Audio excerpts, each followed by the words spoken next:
She's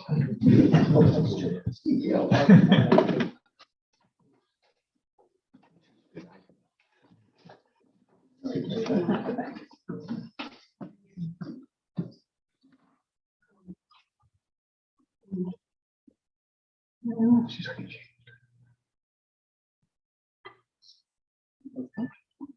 Evening. You good, Brad? We'll be in just about 10 seconds. All right.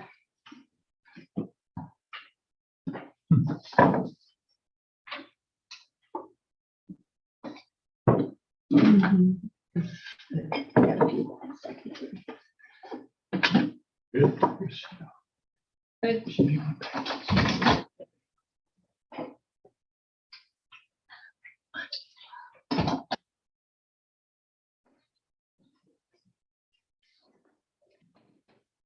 We'll call the meeting to order. We'd like to welcome all of you. It's great to see so many in the room. And we discussed earlier how we have not been in this room since February of 2020. So it is great to be back into the boardroom so we can do business. So good to see such a great crowd. The first thing that I have on the agenda is the approval of that agenda. So I will entertain a motion. Motion to approve. I'll second. All in favor, say aye. Aye. All opposed, say nay. Do we have any citizens' comments? No, we didn't. Joanne? No. Okay, so looks like we get to be introduced to some of these new employees, so I'll turn that over to Dr. Anderson. Absolutely. We are excited. You know, we used to bring all of our new employees in at each of our meetings, and we haven't done this for a while, but it will be a thing every month as we have new employees. You'll get to meet them, and we have a lot to introduce to you. So I will just ask the deans and the supervisors, and we'll just kind of start and go around the room. If you have an employee here to be introduced, please stand up and introduce your employee. And thank you very much, Dr. Hutton-Gann, for going first. Absolutely. I am pleased to introduce Stephanie Eads. Stephanie, you want to stand up? Stephanie is our administrative assistant for radiology, sonography, and HIT in the health sciences area. She comes to us with a bachelor's of science in business administration, and that's from Mo Valley. So thank you, Stephanie, for being here. Our other employee in health science area is not here today. She's from Eldon and in the Eldon nursing program. Her name is Marisa Treat. She comes to us with a master's in nursing from Oklahoma and a background in teaching. So we welcome her as well. Welcome. Welcome. I have two new staff members to introduce today. I'm very proud to say they're both graduates of State Fair, which makes it even more better. On the end is Victor Jones. He is our math tutor. He has a bachelor's of math from UCM, so we're glad to have him. And then Claire Weathers is our new science lab tech. She is working on her bachelor's of biology at UCM. So both been great additions to our program. Welcome. Dr. Board and Dr. Anderson. I don't know how Yvette Sweeney did should first introduce her position, but we do have another member of TRIO. Taylor Stevens says she can't be here right now. She's at a TRIO visit at University of Missouri, so right now. So, but she's coming here from UCM. She's an alumni of State Fair Community College as well. I'll let Yvette introduce her new hire as well for her area. So, Yvette. And it's my honor to introduce Miss Taylor Ireland, who is a proud SFCC alum, and she was my work study student for 2 years. So we are growing our own, and we are very proud of it. She is the new student success specialist, and she is our tenant admin for the Starfish program. So, communications major, and is continuing on through our partnership program with CMU, and is going to be finishing off her bachelor's degree in communication. Taylor, do you want to say hi? Welcome. Good afternoon. I'd like to introduce Edward Kane. He has joined our precision machining program. Edward has extensive experience in the industry. With his specialty, I'd say, is tool and die. Correct. The most intensive part of the background. So he brings that perspective to us, a new perspective to the program. He's been associated with the program for a while as a adjunct instructor, and now it's been full time. So he's really helping us move the program forward. Welcome. All right, does that get all of our new people in the room? I think it does. So you are welcome to stay, but we know that you are also welcome to leave. That's why we put it on early in the agenda. But truly, we are so glad to have you as employees. We say our number one asset is our people. And so thank you for joining our team. And we are definitely excited to hire alums. Absolutely. Thank you for coming today.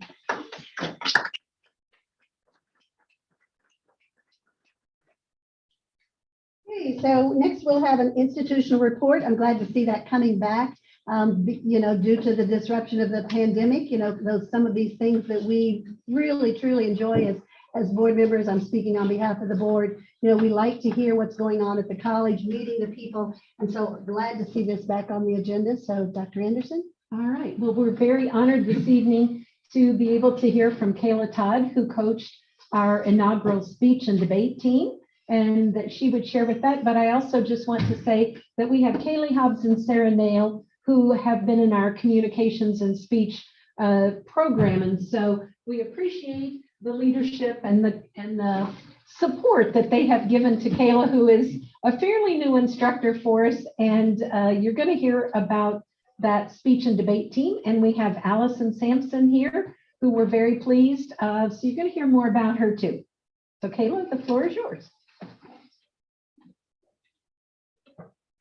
As Dr. Anderson said, my name is Kayla Todd. I was hired as a full-time faculty here last January, so I've only been full-time faculty for a year and a half.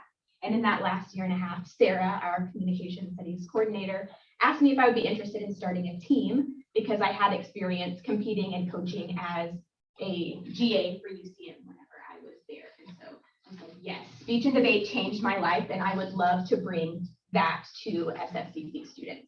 So over the last about year or so, we have worked on starting the team. So what speech and debate looks like at the collegiate level is we compete in speech events.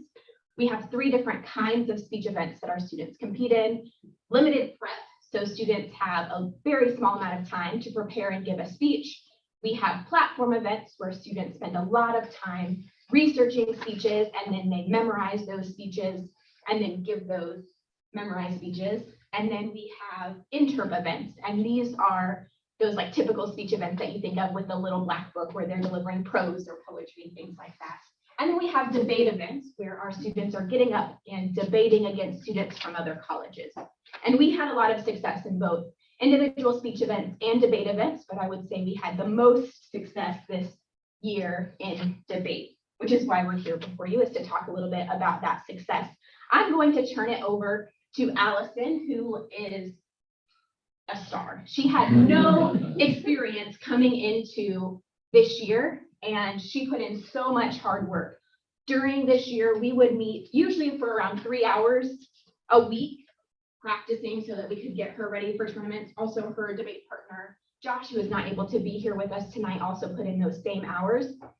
Josh did have some high school experience, but Allison came to us with no experience. She worked so hard, and she was able to walk away from a national tournament with a national championship, and that is amazing. I can't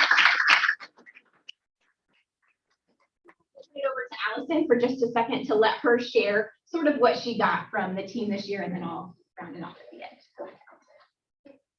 So, as my coach Kayla just mentioned, this was my first chance to be on a speech and debate team, and it was an amazing chance for me. My first big success was winning an IDPA tournament, and learning how to debate individually built up my confidence and helped when we went to the last national tournament and won in parliamentary debate there.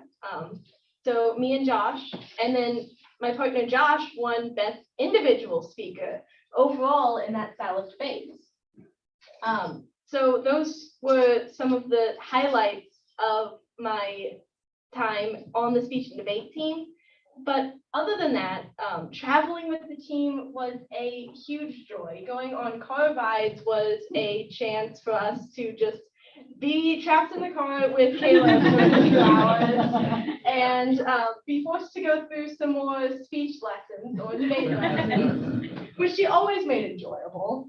And besides that, we also had fun together, and learning the individual events was also fun. I took a persuasive essay about a topic that I cared about and was able to introduce that at every competition I went to multiple people who listened to it. And I also got to listen to others who were sharing their important topics in their events. So overall, speech and debate has been a great opportunity for me and a huge joy to be a part of. What high school did you come to us from? I am from Quincy Senior High School in Illinois. Great. Why State Fair?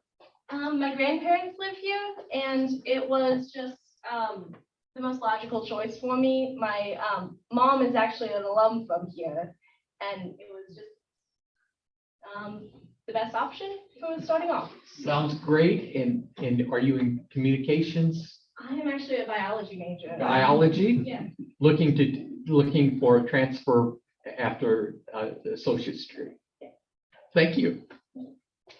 That segues perfectly into the next thing that I was going to talk about. Was this year we saw a lot of competitive success, but as a coach, I also had a lot of opportunity to sort of network with some of the surrounding colleges. And so because I competed on the Missouri circuit whenever I was in college, I already had some relationships, but as a coach, I was able to forge a lot stronger relationships with a lot of these programs.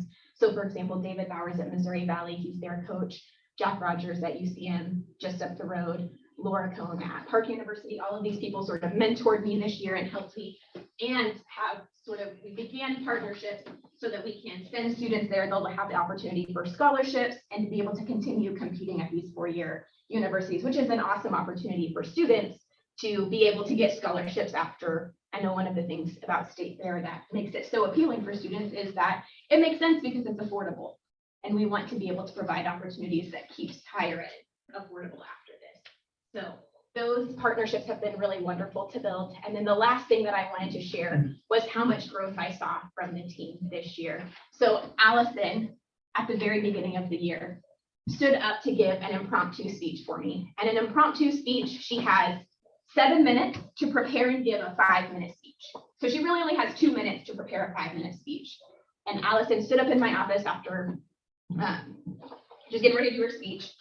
And during the 2 minutes of prep, I give her 30-second verbals. So after 30 seconds has passed, I just say 30 seconds and then 1 minute, 1 minute 30. And typically at 2 minutes, I don't have to say anything else because they stand up and talk. And I got to 2 minutes and Allison wasn't standing up to talk. And I got to 2 minutes and 30 seconds and she still wasn't standing up to talk. And I got to 3 minutes and she was just like, I don't know what to say. It was just completely overwhelmed.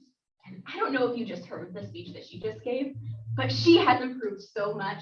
Speech and debate is such a wonderful activity. And I really just wanted to thank everyone here for giving us the opportunity to bring this to Allison and to other students. So that's where I will end my presentation today. Thank you all so much. How many students did you have involved? This year we had 2. We had a couple who weren't able to travel, but I did some coaching with them. The travel schedule just didn't meet. It's a little bit too much during their first year, but hopefully we'll be growing in the future. Great. Yeah.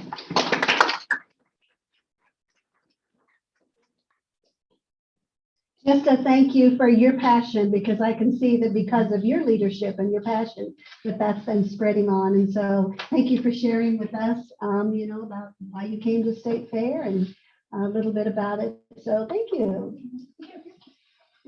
And you are welcome to leave as well, or you are welcome to stay, but thank you for being here. Allison, congratulations.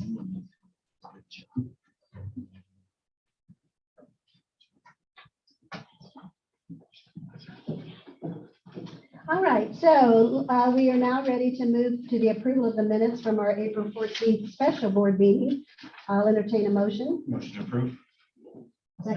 Second, all in favor, say aye. Aye. Opposed, same sign. And it looks like, Mr. Acuff, we are ready for a warrant. The warrant is to follow all of that. So I'm not sure. Can't believe they left. want to give you the disbursements for Sacred Community College during the month of March as on the warrant.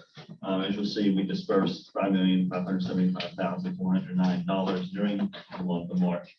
Accounts payable was a little over $2 million of that, and then financial aid and refunds at $191,580 was another almost $2 million of it. And that consisted primarily still of some HERP student checks going out the door, as well as some other financial aid, Pell Grants and things still going out the door.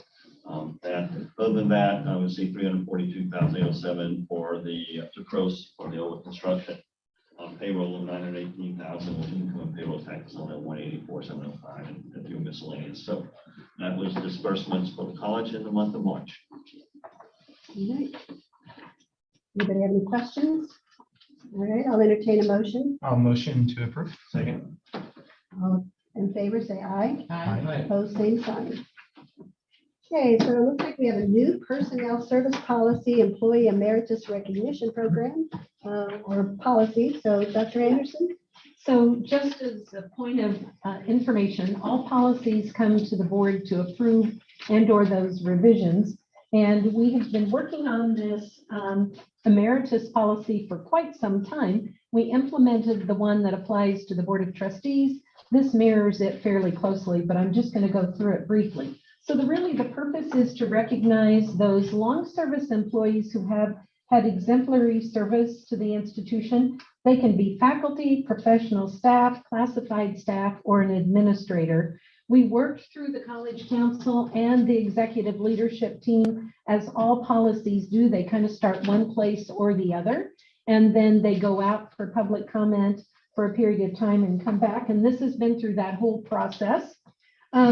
So the eligibility would be a minimum of 15 years of full-time service.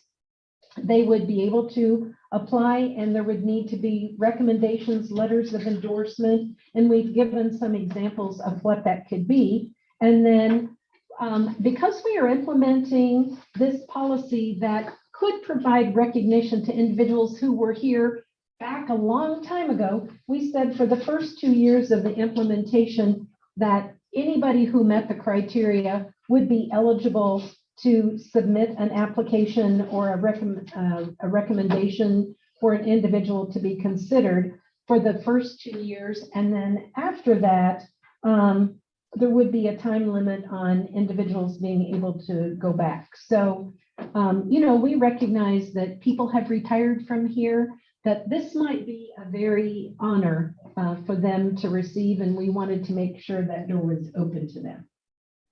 The process will generate beginning in HR, but it would go back to having a recommendation from the staff associations that are formed here at the institution. And then ultimately a recommendation would come to the administration, and that recommendation then would be, the president would review those documents and present that slate to you as a board to approve those emeritus designations.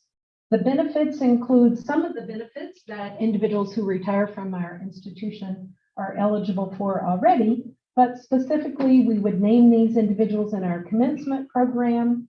They would have the name and emeritus title. They would be invited to college events, so that we really want them to feel a part of our college. Many of our retirees do, but this is just kind of an added benefit, so that we would be inviting them to things that we would send invitations to our own employees for. And then if they were to be an adjunct instructor for us, they would be employed at that faculty full-time overload rate, which is an additional amount from just the regular adjunct rate. So it's my recommendation that this policy be approved and implemented. Motion to approve. Second. Do I hear a second? All in favor? Do we have any questions before we move on? This is, new, but sounds like it's a way to honor those, though, that have worked for us. And certainly we all feel that connection to State Fair. I didn't work here, but I graduated, and and I'm very proud of it. So, all right, all in favor, say aye. Aye. All opposed, same sign. Okay, we'll want to hear about the food service kitchen and dining room renovations. Mr. Keith? heard you, you learned that I get up here a lot.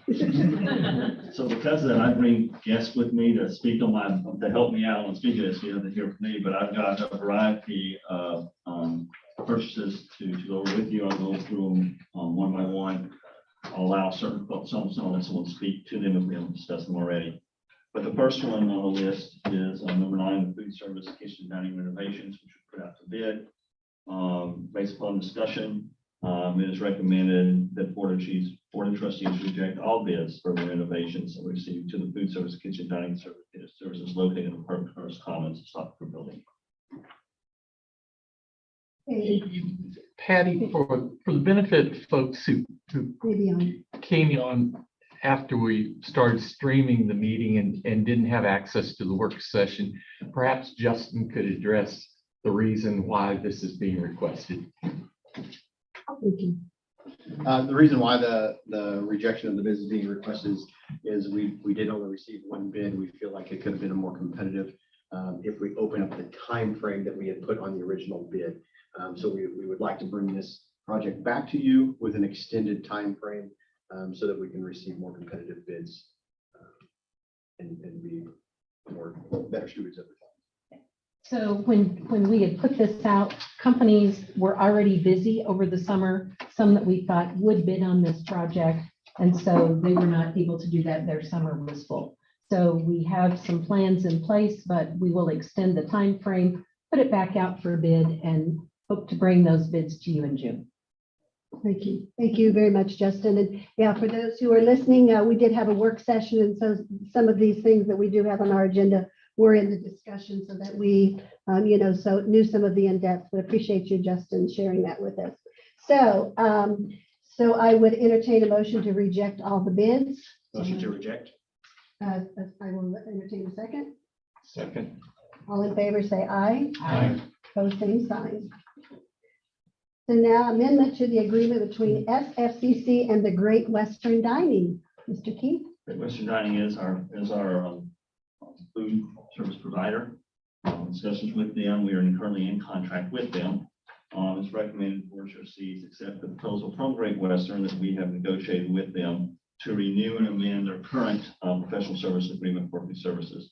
This will extend the contract for a period of 15 years, commencing on July 1 of this year, with expiration June 30, 2037. Within the contract is the option to terminate at any point upon 90 days written notice at any time, should the college ever feel the need to do that. Further recommended that you give myself or the president the authority to sign the renewal amendment with Great Western Dining. I'll entertain a motion. Motion approved.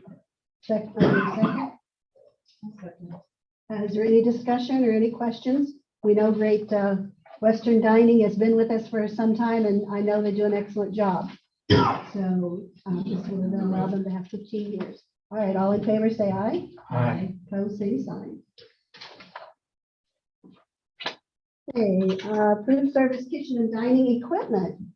Along with the renovation of the kitchen, obviously with some kitchen and dining equipment, we did put out a bid, and we are recommending that the Board of Trustees accept the bid for the food service dining and kitchen equipment, the amount of $678,613.75 from Ford Hotel Supply out of St. Louis, Missouri, for the renovation of all the kitchen prep, serving, and dining area located in Stockford, and then further authorize Vice President for Finance Administration or the President to sign the appropriate contracts agreements with Ford Hotel Supply.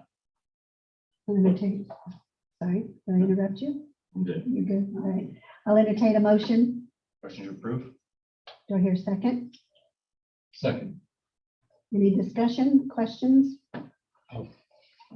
In the original proposal presented, there was an estimate of cost, and that this bid fits within the estimated cost that the Board of Trustees had previously looked at and consented to, or at least said we would like to go ahead.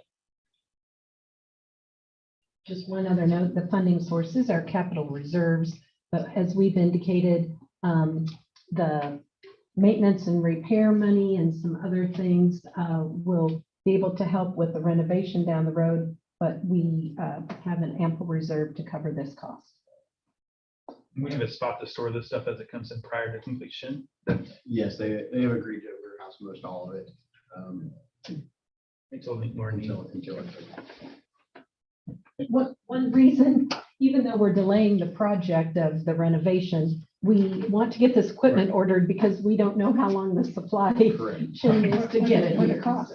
Yeah, And the exactly, cost, both, yeah. yeah, both of those. Okay, so we have a motion and a second. All in favor, say aye. Opposed, same sign.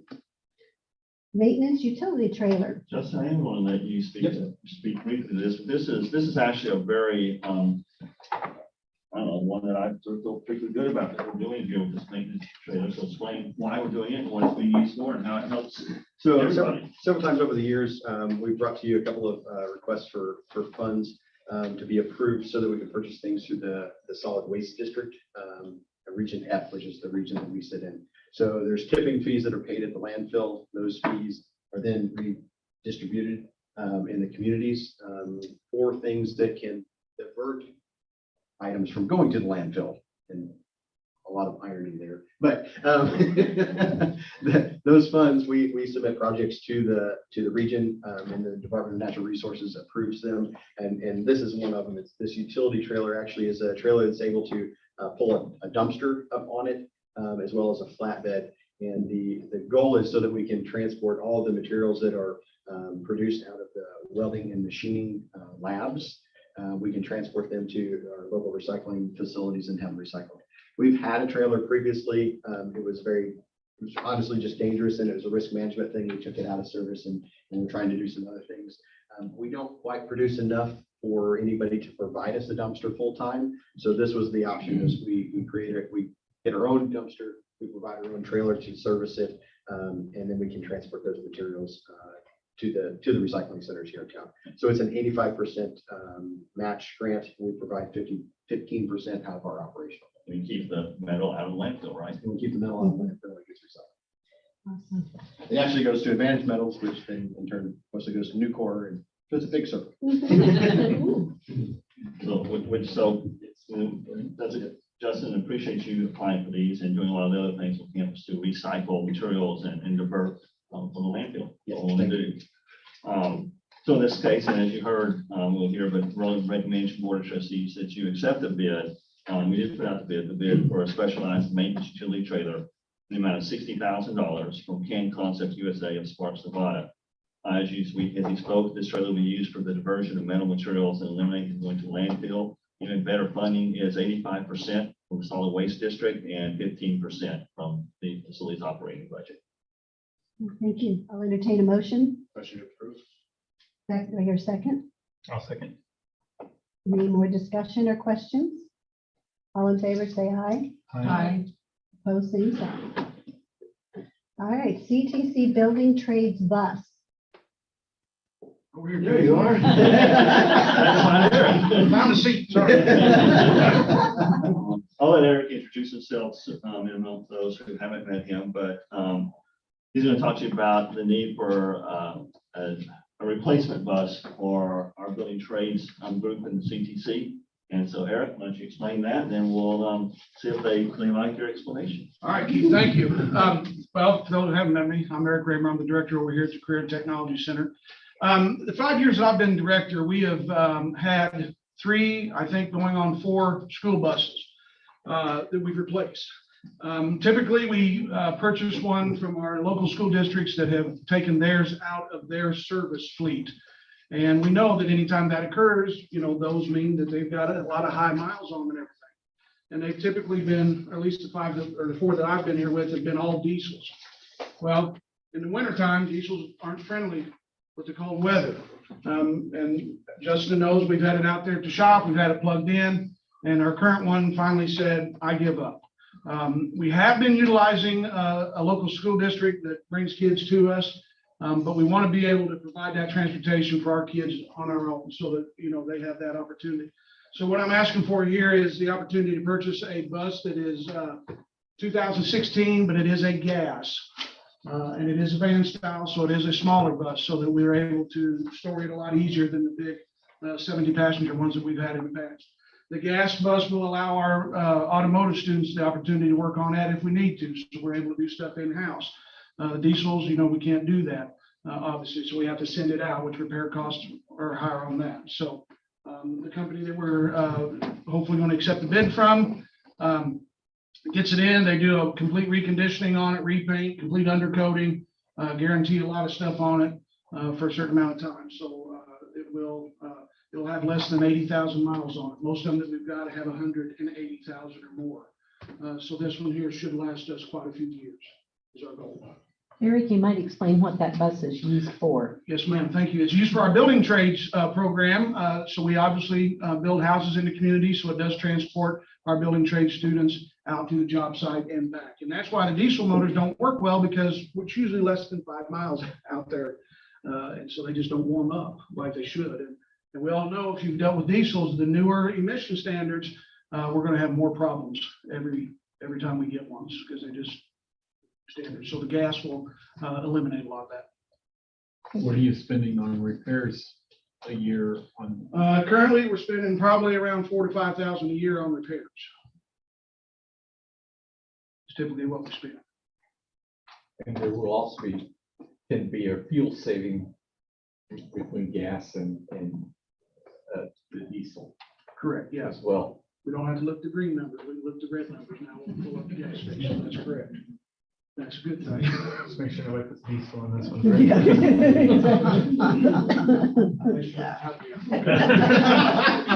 Thanks for jinxing it there. You're welcome, man.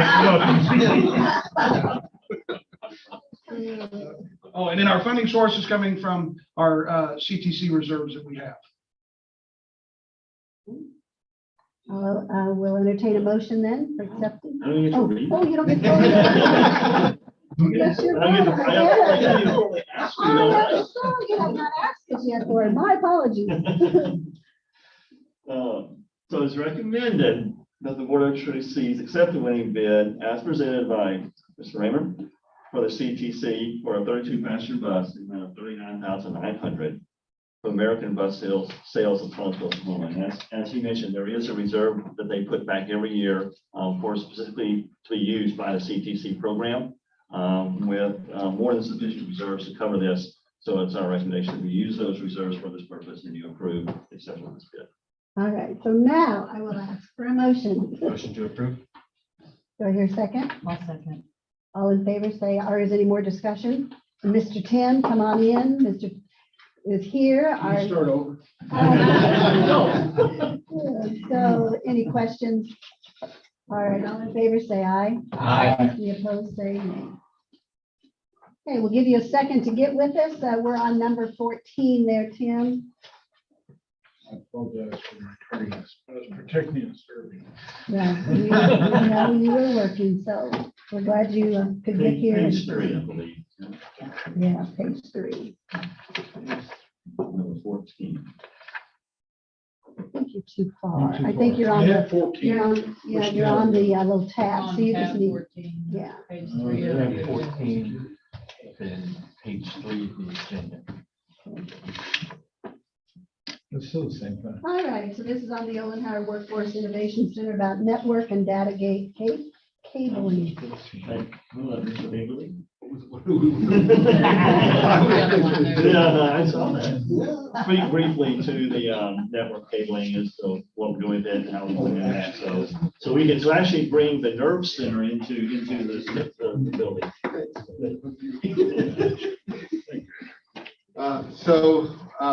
For the new building, to get all the networking equipment, all the classroom technology online, as well as, I know it sounds kind of backwards, the wireless technology. It requires wire. So that's what this bid is for, is to provide the cabling and infrastructure for all our networking equipment, all of our wireless equipment, and all of our instructional technology. Did I get that? And it also includes fiber optic to tie the building to the existing network and the HVAC system so that we can program that. And we pulled it out of the general requirements of the general contractor it was something we like to control in-house. It's a little easier. A little more expertise. So that's what this will be for. So recommended that Trustees accept the bid for network data cabling for the Oklahoma Workforce Innovation Center. It's in the amount of $65,292.91 from Bats Business Tech in City Mo. Further authorize myself or the president to sign in all contracts as necessary. And then the funding source is the loan proceeds, just like any of the other payments for the. So, yeah. All right, I'll entertain a motion. Motion to approve. Right here, second. Second. Any discussion or questions? Not, all in favor, say aye. Aye. Those same sign. Okay, ready now for the building electrical upgrade. This is what Justin discussed earlier, is where as we're vacating the Fielding Technical Center, we'll be renovating it for the other programs. We need to bring its electrical system up to date to handle what we'll be doing in that. That's one of the first things that has to happen before we renovate it, plus the lead time on those supplies you heard is quite lengthy. So we put out the electrical upgrades to bid. That includes both equipment and installation of that equipment. So it's recommended the Board of Trustees accept the bid for the electrical upgrades to the Fielding Technical Center in the amount of $205,653 from Embry Electric of Sedalia, Missouri. And then further recommended that myself and the president be authorized to sign any and all contracts to get that equipment installed. Funding source for this is actually just the MOEX sales funds that are being used to renovate the Fielding Center. Entertain a motion. Motion to approve. Your second. Second. Any other questions or discussion? All in favor, say aye. Aye. All opposed, same sign. And then the Olin Howard Workforce Innovation Center furniture. I'm gonna let my guest here speak a moment to that, because You previously have approved a bid for the furniture, but as we were looking at the furniture and we want that facility to be showcased for us, it came in a little over the cost that you had previously approved. And so we're just coming back and asking you to add the additional $17,000 for the purchase of the lobby furniture. And there was some additional classroom furniture that we identified we needed. So that's the request for that. And it's on target to all get here in time for the grand opening and the ribbon cutting celebration. we want our entrance to look like it needs to look. So recommend that you accept, you approve the additional spend of $17,000 for the purchase of primarily the OWIC lobby furniture and some additional classroom furniture. Funding source again is loan proceeds for the Olin Howard Workforce Innovation Center. Okay, I'll entertain a motion. So moved. Second. Okay, any other questions or discussion? All in favor, say aye. Opposed, same sign. Well, Dr. Anderson, share with us what's been going All on. right. Oh, my goodness. You know, May is a month of many happenings, and leading up to that is April is too. So, but it's the best time of the year because we have a ton of recognitions for students. And so today I just wanted to recognize Dr. Bates, Jim Cunningham, Kim Miller, and Megan McClellan. We were able to attend a recognition ceremony on Stevens campus for our outstanding student recognition for the Missouri Community College Association has that award that they give, as well as the PTK All USA teams of first, second, and third teams. And so I would like to recognize Chloe Andreessen was our outstanding student who was recognized today. She and her father attended that ceremony with us. And then Brenda Robinson was a third team scholar for PTK, and she and a couple of her family members attended with her, and it was a very nice event. Phi Theta Kappa originated on the campus of Stevens College in 1910 with 6 students.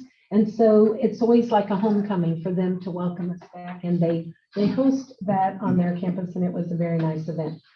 A lot of things going on. We want to say congratulations to our dental hygiene students. They've been successfully passing their end of course exams.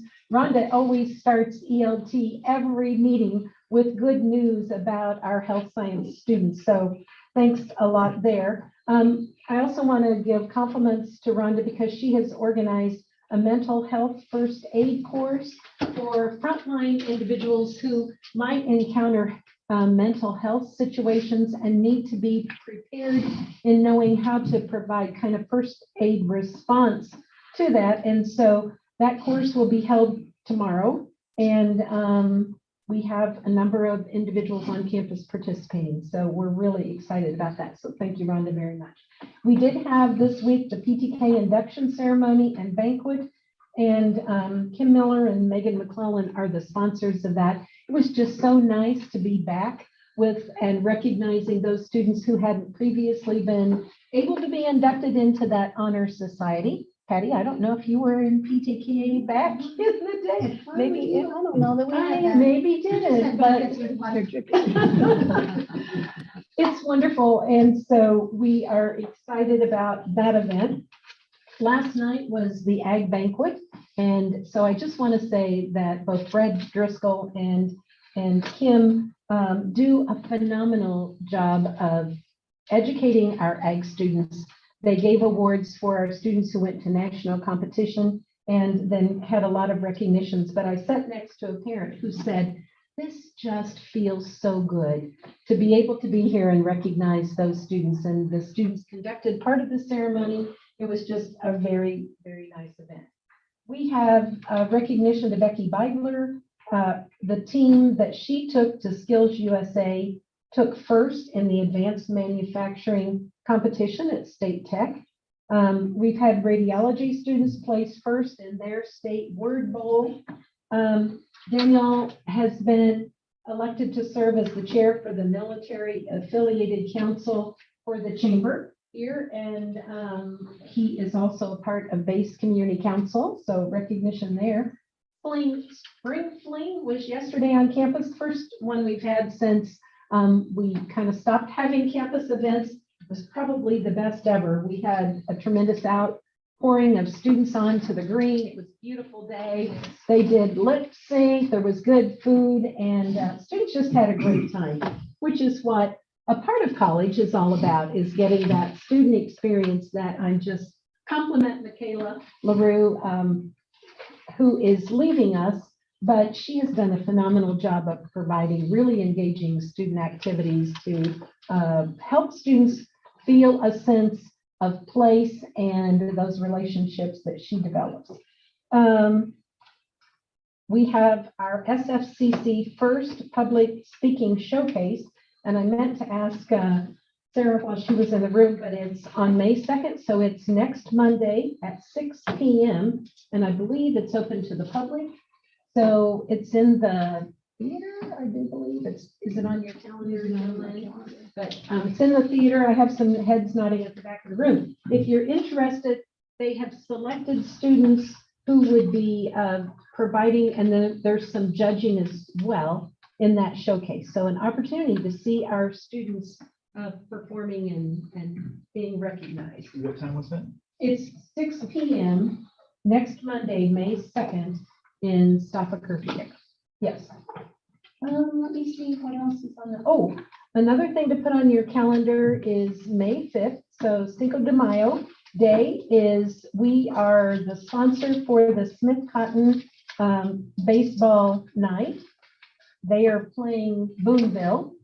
And so Smith Cotton High School is playing Boonville High School. We have centers in Boonville and obviously here. And so those people who attend will receive a free pennant, a state fair pennant, and we're encouraging all of our staff who can to attend and wear SFCC apparel. So you are welcome to attend that as well. What time is that game, Dr. 5 p.m. at Day Field. Okay. And then just kudos to Dara Bigler and her team. They hosted a Rue to Ed event, which brought a number of high school juniors from the Clinton School District onto our Clinton campus. It was a tremendous turnout and a really good success. So, you know, our sites that you don't often get to see are doing really good things too, to engage with their local communities and bring students onto the campus. So, and I think that's my report, but I would entertain any questions. You have a concert now named after you, don't you? As Oh, president? oh my gosh, I forgot the concert. The concert was a phenomenal. So I just encourage you to come to those concerts. The SpongeBob the musical was performed last weekend. I haven't seen it yet, but I hope to go this weekend. It's being performed this weekend at 7 p.m. Tonight. Friday, Yeah. Saturday. And then a matinee on Sunday. Yeah, so, but the President's Concert, which included both our vocal music concert and our concert band, was just phenomenal. So kudos to Dr. Kendall, and it was just a great night. So thank you for the Absolutely, reminder yeah, of that. we were there, Richard was there, I mean, just phenomenal talent. I thought it Yeah, was yeah, just a really excellent concert. it really was, The performance quality and a good was crowd. really exceptional. So, you know, we know our students do exceptional things, but it's because of the exceptional faculty that we have educating them. So, you know, I just want to say thank you to our deans and Dr. Bates, who, you know, that's always what we're looking for when we hire somebody, is that they're going to bring that quality of instruction and that exceptional opportunity to our students. And it's evidenced in lots of ways this time of year. I think one other recognition we need to do is for Mary, because we had the foundation event since our last gala, since our last board meeting, and great event, and appreciate all the efforts for raising funds to help fulfill the Olin Howard Workforce Innovation Center. A great event, great event. That event raised $110,000. Thank you, Mary.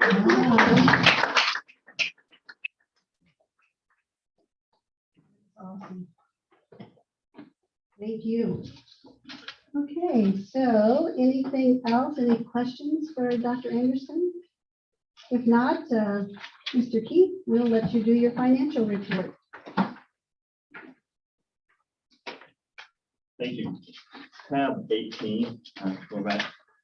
First up on the financial report is an investment report, and normally I don't spend much time on this report, but I want to talk about it this time because it's becoming a little more important.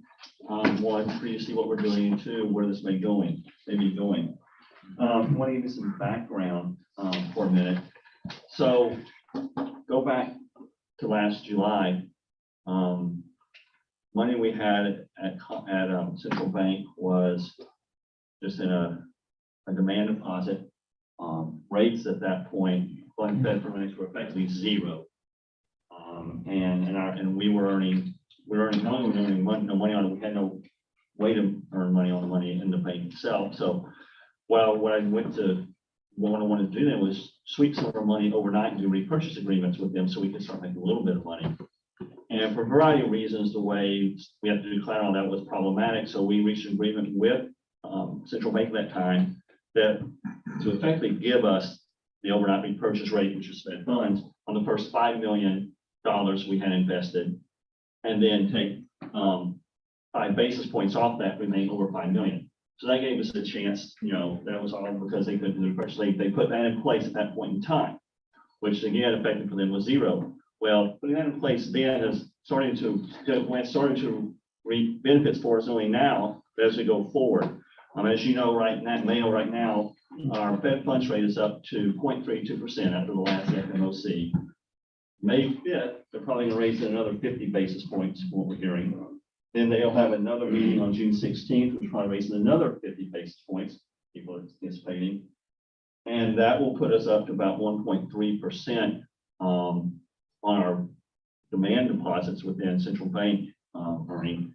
And the projection of the year is that could be up to, the target for FMOC by year end is close to 2%. So they wanted to get 2 to 2.5% by year end, and maybe topping out next year at around 3%.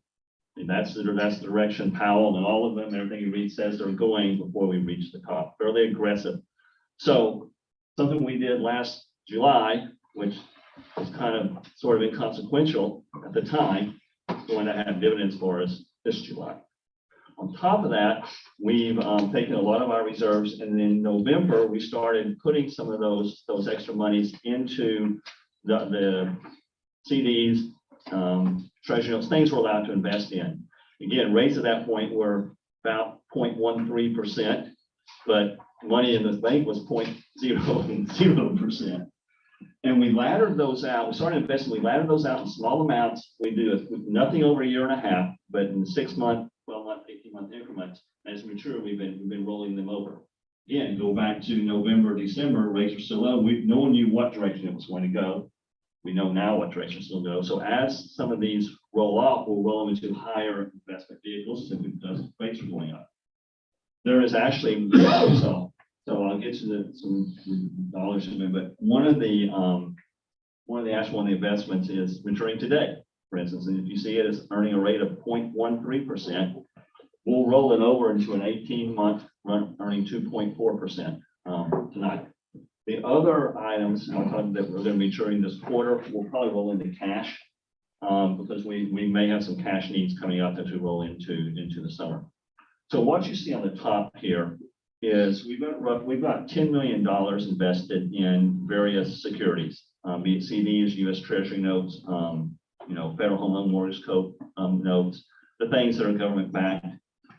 I've got them shaded by quarter, so you can see in each quarter coming up kind of what's maturing. So you'll notice the quarter, ending, maturing on June 3rd, we've got 1.248 maturing. You see each quarter going there. We'll roll that over, except for a little bit this quarter will bring in the cash. So overall, our time investments are earning 0.7%. That's the rate running at $10 million now. Our demand deposits, we have roughly $7.5 million in the bank demand deposits.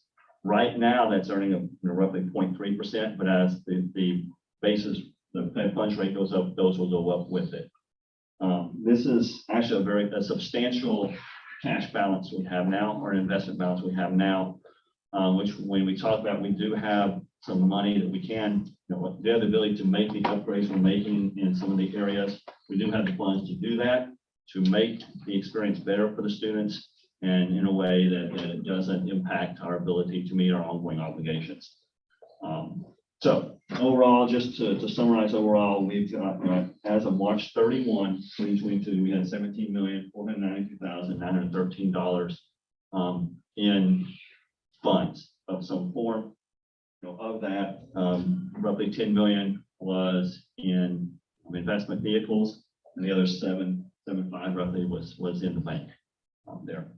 And then I get this report every quarter. Also, funds in the bank have to be pledged. They have to be collateralized. Every bank that's for them, and they're kind of collateralized. They're basically $2.5 million over collateralized at the end of March. So we're sufficiently collateralized with central bank, with U.S. Treasury notes and everything. So, any questions on this? It's the first time we've actually had to think about an investment report, and obviously the investments are limited in law. But we are going to, I think, see an uptick in actually having our money work for us a little bit. Okay. We'll move on to the F1, table F1, which for those, Amy, Tom, I go over each month what our unrestricted revenue funds are used for. Because those ones we have discretion. The restricted funds, we are told how to spend them. There's not much we can do, but this gives me my indication of the health of the organization as we're going forward. Are we spending our discretionary money wisely? Or are we staying on track with our budget?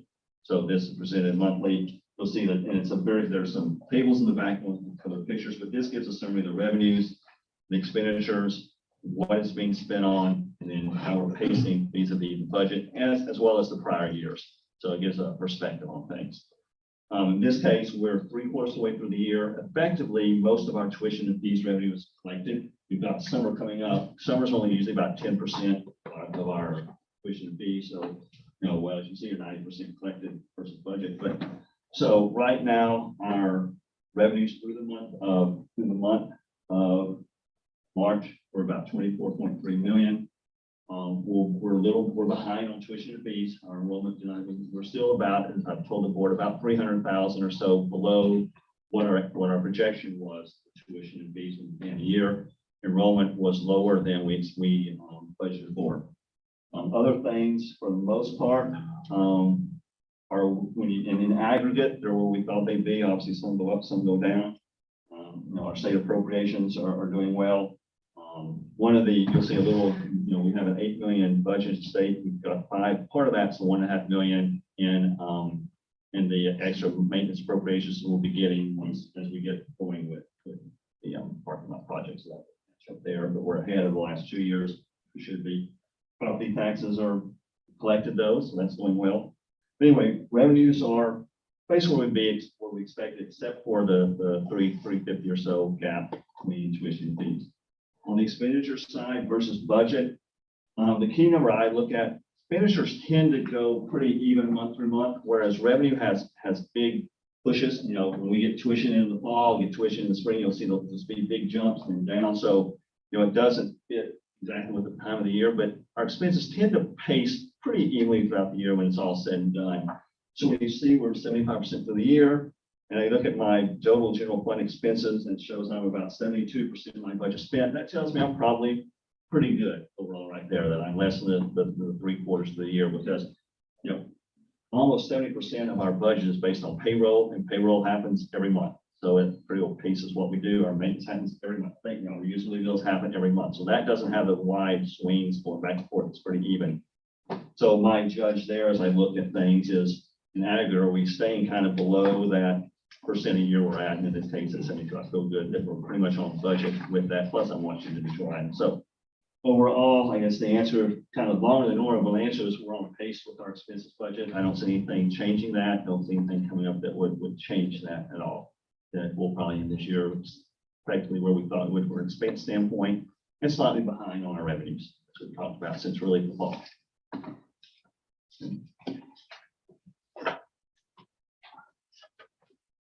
Thank you so much. All right, looks like we're ready for board discussion. It's the time where things that are on we don't have on the agenda, but things we need to address. One of them I know is we need to think about moving our June meeting date. The date that we have it, would typically have it, we will be at MCCA at that time down to Lake. And so we need to, it would have been the 23rd, but looking to see your thoughts. Do we want to move it to a Tuesday of that week, like the 21st? Or no, is that, Well, yeah, some of us are involved in the.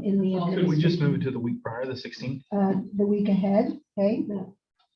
No, that's Missouri State Fair kickoff.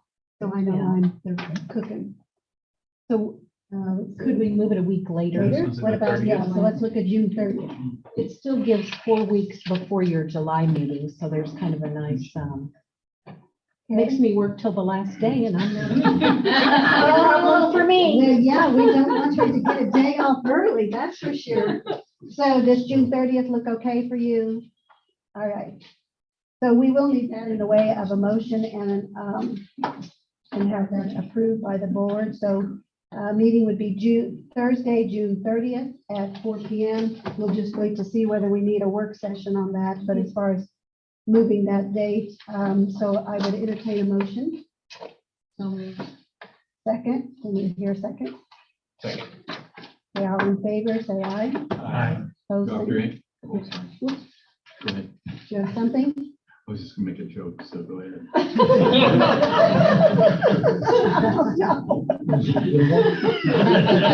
thought you were done voting. I was gonna say it would be a short meeting at Dr. Anderson's last. Obviously, honestly, we typically bring the budget to you in June. I've been talking with Keith. We might have that. I don't know that we'll have that for the May meeting. Generally, we just can't know everything we need to know from the state. But so we might have a work session, or because, there's a lot to see with that budget. But so a work session, tentatively, I would put it on my calendar as a work session, but the meeting might go fast. Should move her right along. Thank you, Dr. Dave. The heavy lifting will be in the work session. Yeah. We don't have to help you move, Joe. Are you volunteering? No, I'm asking. We, just a reminder that this Sunday is President Anderson's reception for the community from 2 to 4 in the Yater lobby. We're going to have a brief program about 3 o'clock with some presentations and maybe some remarks by Dr. Anderson after as she feels led to share. And it's going to be brief as you have when you have multiple politicians presenting, and your moderator is a lawyer turned preacher. So but we will try to march through things. But we are looking forward to that reception. And then a save the date for the trustees is June 15th. That we will have the trustees dinner with Dr. Anderson at the German table in Colt. I think 6 o'clock, and we're gonna arrive for a short social at 6 and dinner at 6:30. so. That'll be on June 15th, and that's for current for the Board of Trustees and all the. We're also inviting all the trustees who have served during Dr. Anderson's term as president. There will be the executive leadership team is also planning to invite, and we will look forward to that. And its spouses or guests. Our guest is welcome for each. Thank you, Richard. I do have one thing in that, that I've been your liaison to the foundation for State Fair and enjoy that time. But I feel like that being as your president, that I need to share in the wealth of the engagement in our college. And it is just such an awesome time to be a part of everything. So I had asked Justin Hubbs. He originally had served on that before then he got elected to the board. So have asked him if he will be our liaison, and so he will start in August. I'll do the May, kind of go with the school year. I'll finish it out with the May meeting, and then Justin will be our liaison. So, anybody else have anything that we need to in board discussion? So congratulations, Justin. Thanks. I just have one last thing. Jo Lynn is not only my executive assistant. Yesterday was administrative professional day, but she does so much work for you as a board. And so I think it's deserving that we recognize Jo Lynn. And at the same time, so Jo Lynn, there is a nice plant over here for you. But if you haven't been to the greenhouse, I want to just put a plug in for our ag department's greenhouse. They have more blooming there than they ever have. That came from the greenhouse. So, but Jo Lynn, thank you for your support for me and for the board as well. Thank you.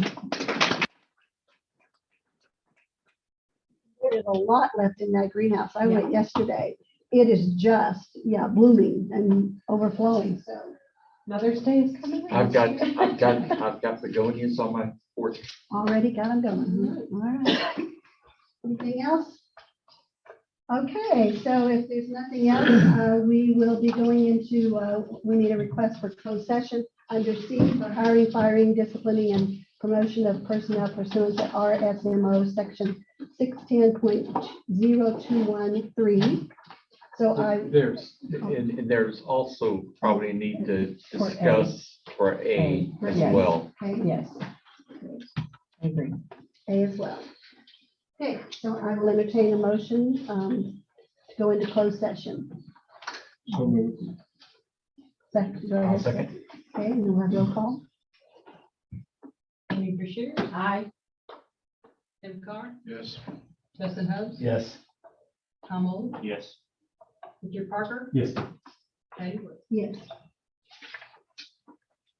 All right, before we let you go, we will tell you that our next board meeting will be May 26th, right here in the Hopkins. So thanks for coming. It's good to see all of you today, and And you're welcome to stick around in the hallway if you want, because we'll be coming back to open session to adjourn a meeting.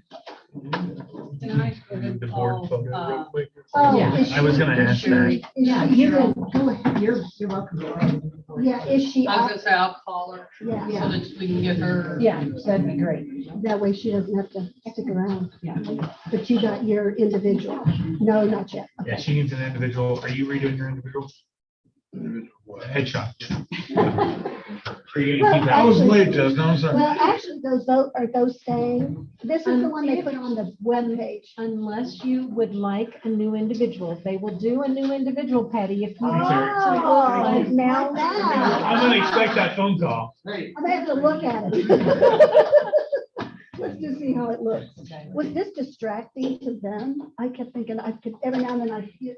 and I'm like, That